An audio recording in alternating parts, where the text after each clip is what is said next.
오늘 예배에 대해서 말씀을 두 번째 좀 드리는데요.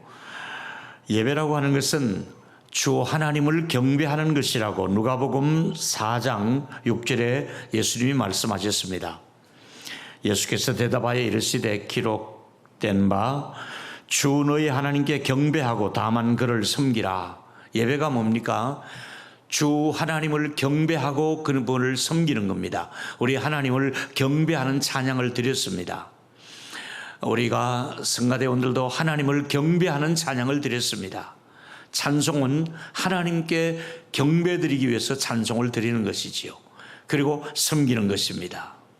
예배가 무엇입니까? 하나님을 경배하고 찬양하며 섬기는 것이 예배입니다.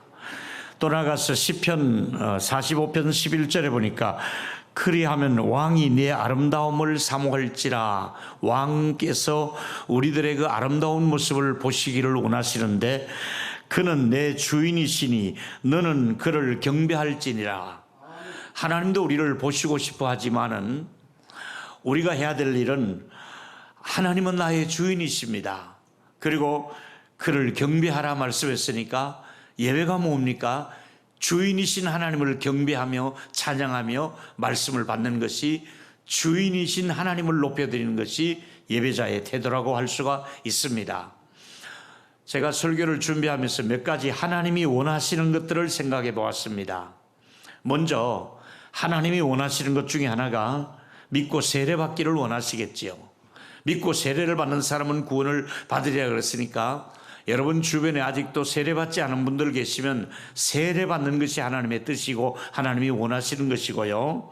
두 번째는 그분을 예배하기 위해서 우리가 지음을 받았다고, 지난주에 우리의 존재의 이유가 예배하기 위해서, 하나님께 영광을 돌리기 위해서 우리가 지음받았다고 말씀을 드렸습니다.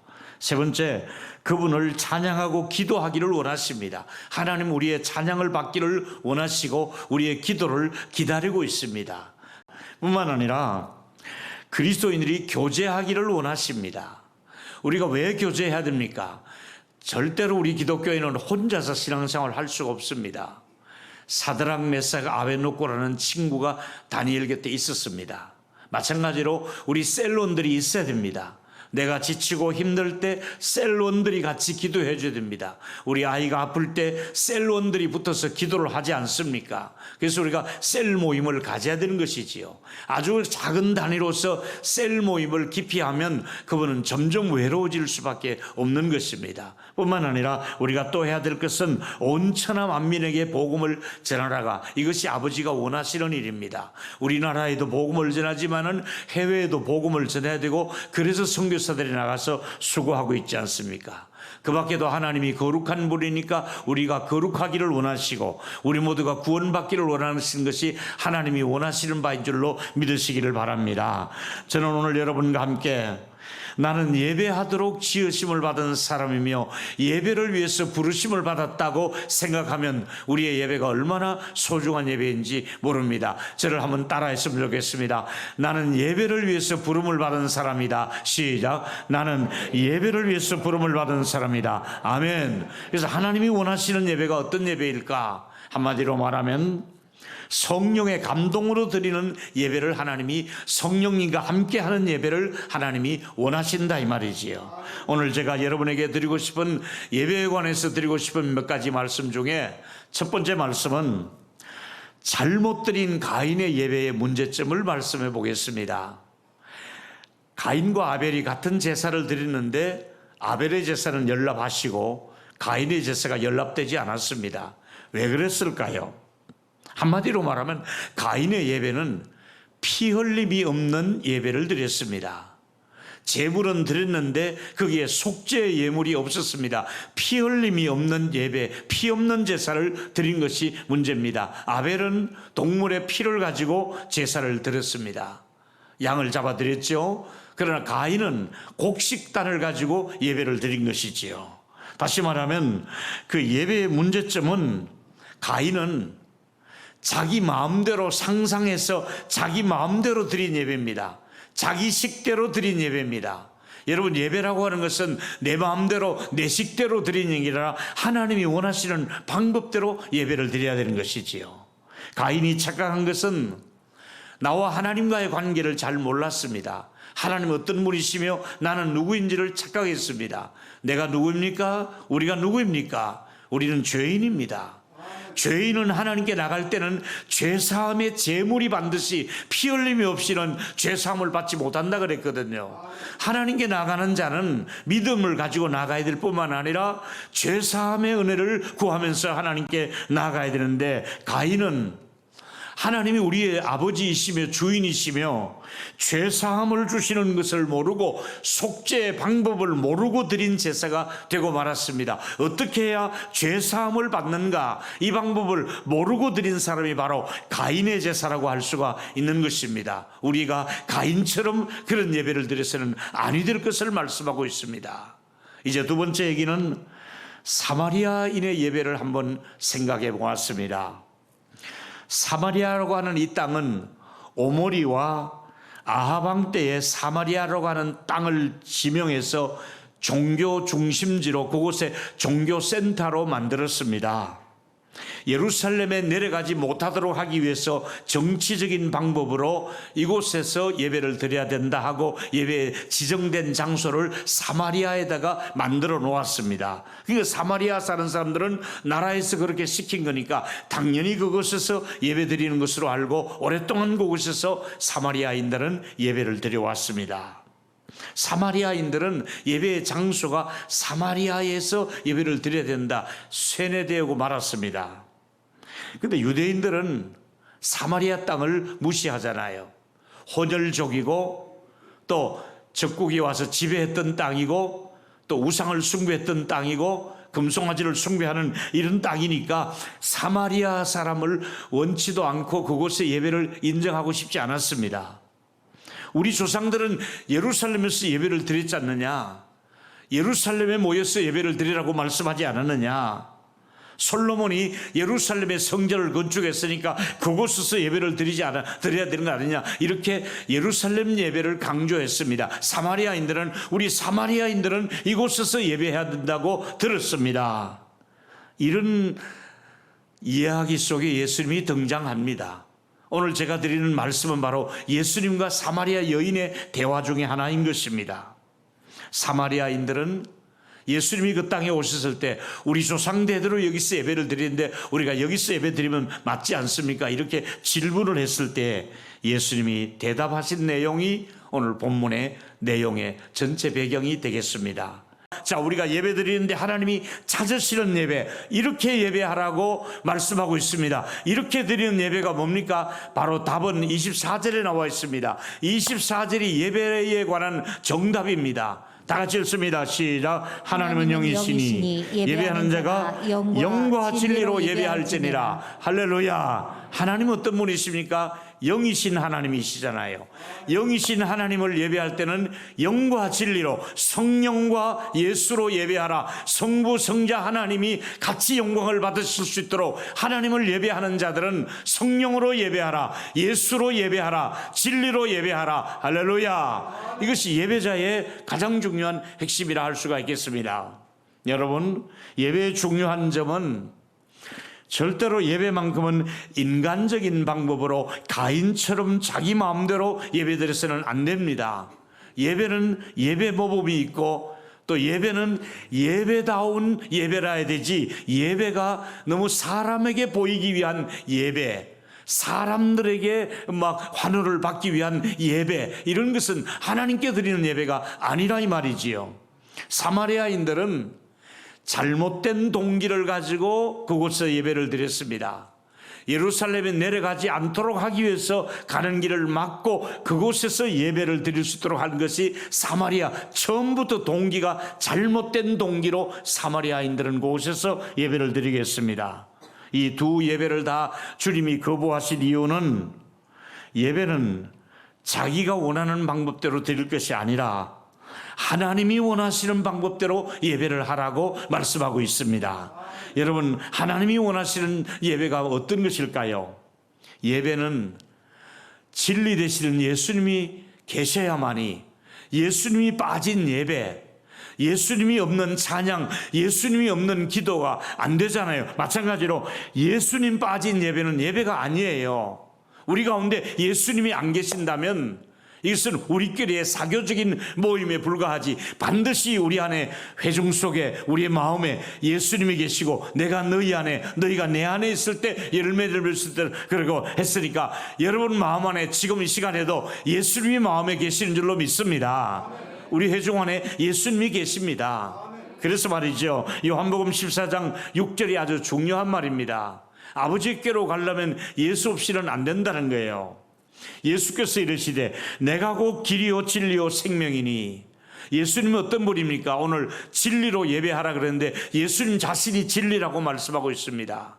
진리와 길과 생명 되시는 예수로 말미암아 예배를 드려야 되지, 만약에 예수 없는 모임은 사교 집단입니다.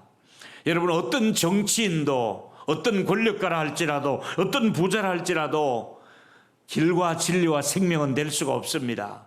아무리 유능한 대통령이라 할지라도 그분이 길과 진리와 생명을 만들 수는 없습니다. 우리에게는 오직 예수만이 길이 되시고 진리가 되시고 생명이 되시는 줄 믿기를 바랍니다. 예수가 생명입니다. 예수가 길이잖아요. 예수 없이는 우리가 아버지 앞에 갈 수 없으니까 예수라고 하는 진리가 담긴 예배를 너희들이 드렸으면 좋겠다, 이 말입니다. 하나님 분명하게 말씀하고 있습니다. 인간들은 죄인입니다. 죄를 용서하실 분은 그리스도의 보혈밖에 없습니다.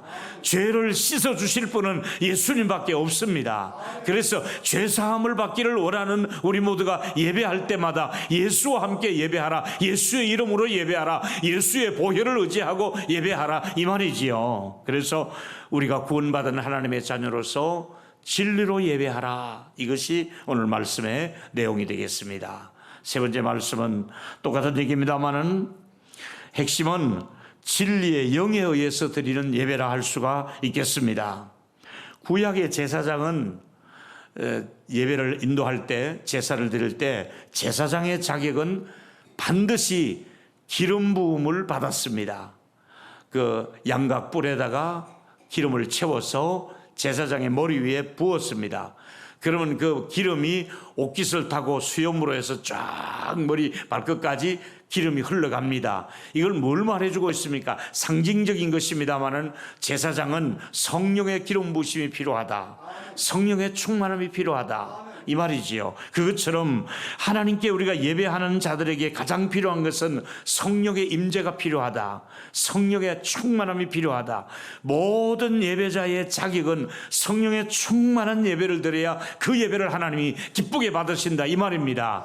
제사장에게 기름 부어 제사를 하게 하신 것처럼 우리에게도 성령의 기름을 부으셔서 너희는 왕같은 제사장이라고 말씀하고 있잖아요. 우리가 성령의 충만함을 힘입어서 예배할 때에 그 예배가 진정한 하나님이 받으시는 예배가 된다고 말씀하고 있습니다. 우리는 성경대로 예배 시간에는 하나님의 영광이 머물게 됩니다.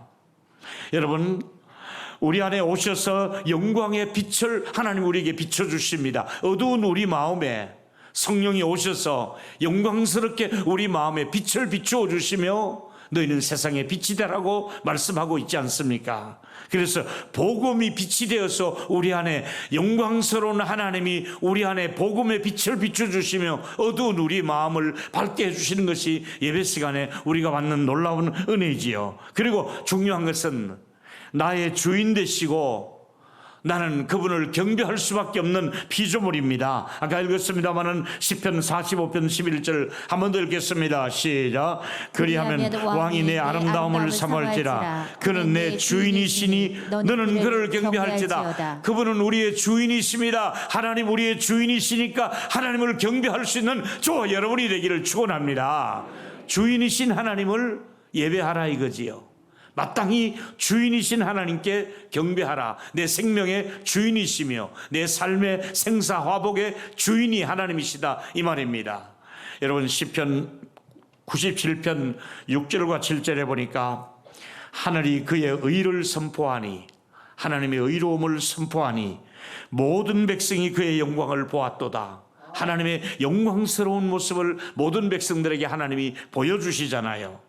그리고 그럼에도 불구하고 조각한 신상을 섬기며 나무를 깎아가지고 우상을 만들어 섬기며 허무한 것으로 자랑하는 자는 다 수치를 당할 것이다. 우상 숭배하는 자는 다 수치를 당할 것이다. 패가 망신하게 됩니다. 우상 섬기면 자기만 망하는 것이 아니라 패가 망신하게 됩니다.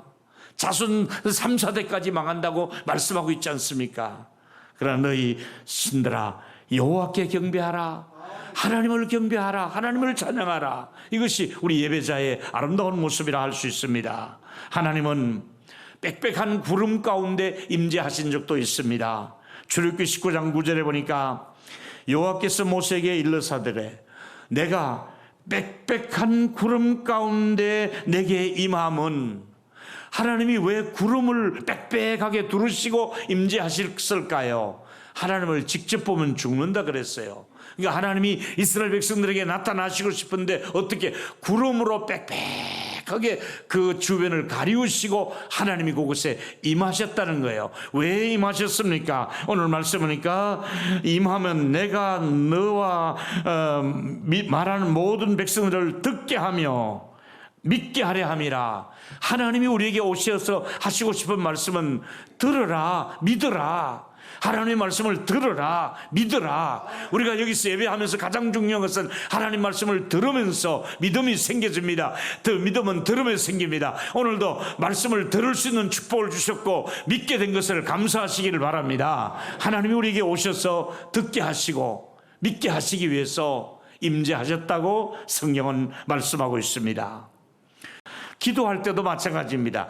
오늘 설교의 제목이 이렇게 예배하라인데 기도도 이렇게 기도하라 하는 내용이 있잖아요. 누가복음 11장 2절에 보니까 예수께서 이르시되 너희가 기도할 때 이렇게 하라. 어떻게 기도합니까? 아버지여 이름이 거룩히 여김을 받으시오며 나라의 임하옵시며. 어떤 기도를 해야 됩니까? 어떤 예배를 드려야 되겠습니까? 하나님의 이름이 거룩해 여김을 받으시는 거예요. 우리가 이렇게 예배를 드림으로 찬양할 때 중요한 것은 하나님의 이름이 거룩해지도록, 하나님이 영광을 받으시도록 거룩하신 하나님을 경배하고 하나님을 높여드리고 최상의 가치를 하나님께 드린다는 뜻이에요. 예배라고 하는 뜻은 최상의 가치를 하나님께 드린다는 뜻이 되거든요. 여러분, 하나님의 이름은 세세무궁토록 거룩하게 여김을 받으셔야 될 이름입니다. 하나님은 지혜와 자비로 세상을 구원하신 분이십니다. 그래서 하나님은 빽빽한 구름 가운데 나타나셔서 말씀을 믿게 하시고 듣게 하셨다고 말씀하고 있습니다. 여러분, 이렇게 말씀하고 있습니다. 하나님을 만날 사람들은 이런 마음을 준비해라. 여러분, 예배할 때에 우리의 마음가짐이 깨끗해야 됩니다. 마음을 깨끗하게 하라. 정성을 다하라. 여호와의 손에 올라갈 자가 누구냐? 손이 깨끗하며 우리 행동이 깨끗하게 하고 우리의 마음과 몸을 깨끗하게 하고. 그래서 내가 잘못된 이중적인 언어를 쓰고 있지 않는가? 거짓 맹세하고 있지 않는가? 여기서 이 말하고 저기서 저 말하는 그런 입술이 아니라 한 입으로 어떻게 쓴물과 단물을 낼 수 있느냐? 하나님을 찬송할 때 우리의 진지한 모습을, 진솔한 모습을 우리에게 말씀해 주고 있습니다. 그리고 또 하나, 사도 바울은 우리 모두를 향해서 분명하게 메시지 하나가 있습니다. 모든 사람들아 예수 이름 앞에는 무릎을 꿇어라. 왜? 그분이 최고로 존귀한 분이기 때문에 그렇습니다. 여러분, 빌립보 2장 10절에 하늘에 있는 자들이라 할지라도, 땅에 있는 자들이고 땅 아래에 있는 자들이라 할지라도 모든 무릎을 누구 이름 앞에 꿇으라 그랬습니까? 예수 이름 앞에. 예수 이름 앞에는 그 어떤 사람이라 할지라도 무릎을 꿇어야 됩니다. 모든 입이 예수를 주라고 시인해야 되고 모든 무릎은 예수 이름 앞에 꿇어야 됩니다. 어떤 사람이라 할지라도 무릎을 꿇어야 됩니다. 저는 저에게 개인적으로 서재로 찾아오시는 정치인들이나 이런 분들이 있을 때는 반드시 무릎을 꿇게 하고 기도를 시켰습니다. 대통령을 만나도 무릎 꿇으세요 하고 제가 무릎 꿇고 안수하고 기도를 했습니다. 왜 그렇습니까? 대통령이라 할지라도, 장군이라 할지라도, 어떤 권세자요 부자라 할지라도 예수 이름 앞에는 무릎을 꿇어야 됩니다. 그리고 모든 입으로 예수는 나의 주라고 고백을 해야 되는 것입니다. 이것이 예배자의 모습이지요. 우리는 얼마나 복받은 사람인 줄 아십니까? 만약에 예수님께서 인간의 몸을 입으시고 흙냄새가 나는 이 땅에 오지 않았더라면 어떻게 될까요? 예수님이 십자가를 지지 않았더라면 우리가 어떻게 될까요? 만약에 예수님께서 자신을 낮추시고 우리에게 오시지 않았더라면 우리는 불행한 사람이 되잖아요. 우리가 정말 불쌍한 존재가 되고 말았잖아요. 만약에 예수님께서 가늠한 여인이 끌려왔을 때에 그래 법대로 처리해라 하고 모세의 법대로 하라 했으면 그 자리에서 모세의 법대로 돌을 들어서 여인을 향해서 내리쳤을 것입니다. 그래서 돌무더미 속에서 피 흘리며 죽어야 되는 것이 가늠한 여인의 모습이었습니다. 근데 예수님이 뭐라고 말씀하고 있습니까? 너희 중에 죄 없는 자가 먼저 돌로 쳐라. 이러면서 이 여인을 감싸 주셨습니다. 여러분, 이 여인을 예수님이 감싸 주지 않았더라면 이 여인은 돌 맞아 죽어야 됐습니다. 바로 여기 내 모습이 있습니다. 우리를 감싸 주지 않으면, 우리의 죄값을 내가 그 죄값 그대로 치른다면 나도 역시 돌 맞아 죽어야 될 사람입니다.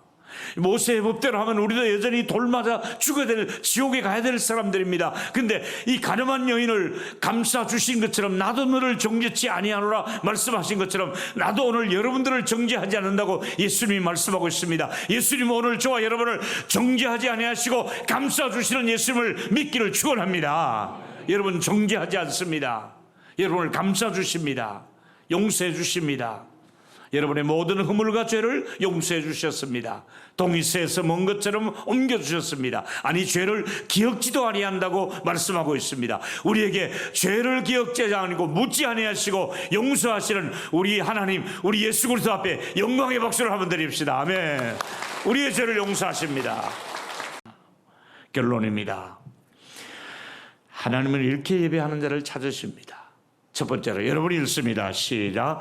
진리의 말씀이 바로 선포되고 예수로 충만한 동일로 교회 예배자가 되기를 소원합니다. 아멘. 예수님이 계시고 기뻐하시는 예배. 두 번째로 시작. 성령의 감동이 넘치는 동일로 예배자가 되기. 우리 예배 시간마다 성령의 충만함이 우리 안에 임재하시는 그런 예배가 되기를 소원합니다. 예배 시간마다 성령이 함께 하시고. 마지막으로 시작. 하나님께 영광을 돌리는 예배자가 되기를 원합니다. 우리의 존재 이유가 바로 하나님의 영광이잖아요. 예배잖아요. 우리 모두가 하나님께 영광을 돌리는 예배자로 사시기를 축원합니다.